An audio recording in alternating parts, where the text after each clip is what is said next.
আর মাত্র কয়েকটি ভুলেই মধ্যপ্রাচ্যে শুরু হতে পারে ধ্বংসলীলা। সোজা কথায় বলা যায়, এক ভয়ানক মহাযুদ্ধের দোরগোড়ায় গোটা অঞ্চল। মার্কিন প্রেসিডেন্ট ডোনাল্ড ট্রাম্পের এক ইশারায় ইরানের দিকে ধেয়ে যেতে পারে শত শত যুদ্ধবিমান। অন্যদিকে এর জবাবে ইরানের সর্বোচ্চ নেতা আয়াতুল্লাহ আল খামেনি যদি নির্দেশ দিয়ে দেন, তাহলে দেশটির হাজার হাজার মিসাইল ধ্বংস করে দিতে পারে ইসরায়েলের হাইটেক শহর, আরব শেখদের সাজানো বাগান এবং মার্কিন ঘাঁটিগুলোকে। খামেনির ভূখণ্ডে হামলা চালিয়ে সহজেই পার পেয়ে যাবে আমেরিকা, এমনটা ভাবলে চরম ভুল করবে যুদ্ধবাজ ট্রাম্প। মধ্যপ্রাচ্যে আঞ্চলিক প্রভাব বিস্তার করতে গিয়ে উল্টো গুনতে হতে পারে কড়া মাশুল, সামলাতে হবে বড় অর্থনৈতিক ধাক্কা।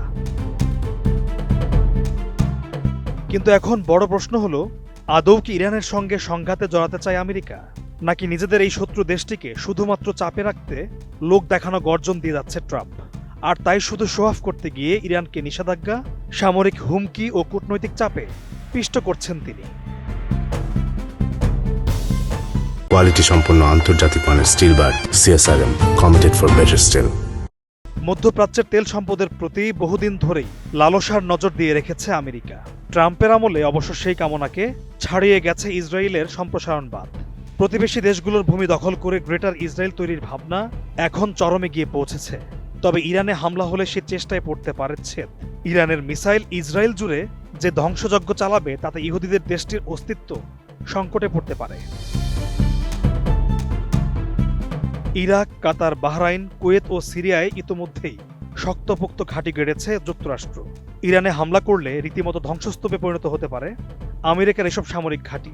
সেই সঙ্গে এসব অঞ্চলে থাকা সশস্ত্র প্রতিরোধ গোষ্ঠীগুলো সরাসরি হামলা চালাবে ইসরায়েল ও যুক্তরাষ্ট্রের দিকে।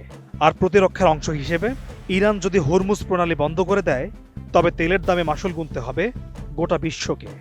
বিশ্ব অর্থনীতিকে সামাল দিতে হবে আকস্মিক মুদ্রাস্ফীতির ধাক্কা। ফলে পরিস্থিতি মোকাবেলায় কূটনৈতিক সমাধানের পথে না হেঁটে পারমাণবিক সক্ষমতা বাড়াতে অধিক মনোযোগী হবে তেহরান। ট্রাম্পের দাদাগিরিকে ভয় না করলেও নতুন করে কোনো যুদ্ধের সূত্রপাত চাইছে না ইরান, বরং নিজেদের প্রতিরোধ ব্যবস্থাকে আরও জোরালো করতে সর্বাত্মক প্রস্তুতি চলমান রেখেছে এশিয়ার পশ্চিমাঞ্চলের এই দেশটি।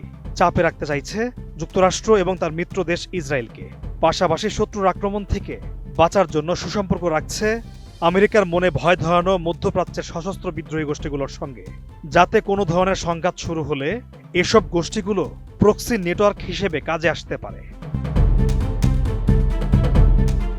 পলাশ খান, ATN নিউজ।